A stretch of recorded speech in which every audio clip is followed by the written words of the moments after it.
شكل الصورة مستفزة، انتوا ليه مصدرينها لنا كده؟ يعني انا مش وكلاك ليه بتلعس دبلة او بتلبسوا دبلة بلسانك يعني. ايش هذا؟ الصورة من الصباحية. خسئت يا مخنث. انا جيت. النهارده جايين فيديو جديد وفيديو غير العادة خالص. النهارده جايين نتكلم عن البسكليتة أفخاي أدراعي. وجايين النهارده بالدليل والإثبات إن هو بسكليتة، إن هو من الجماعة اللي أنتوا عارفينهم دول.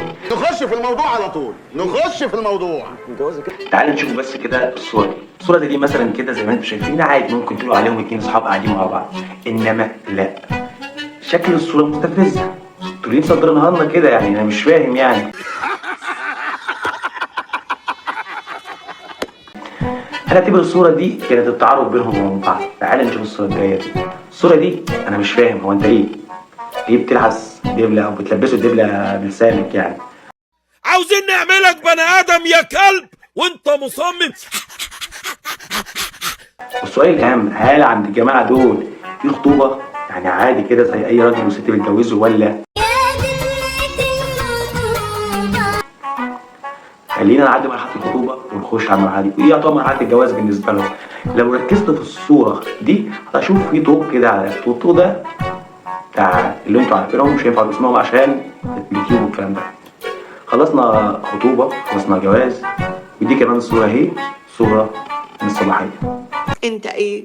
انا بني ادم. انت حيوان.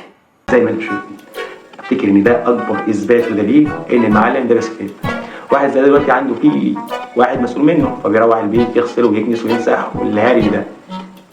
بصراحه انا من ساعه ما شفته وانا عارف او حاسس ان الراجل ده مش طبيعي يعني خالص، مش طبيعي جدا. في فيديو بقى نستفزني جدا الراجل ده، تعالى نشوفه كده. استراحة الظهر في اليوم العالمي للفلافل، الصحن الإسرائيلي الوطني المفضل. حتى دي كانت حراميه، بص فوق الفظيع بصراحه.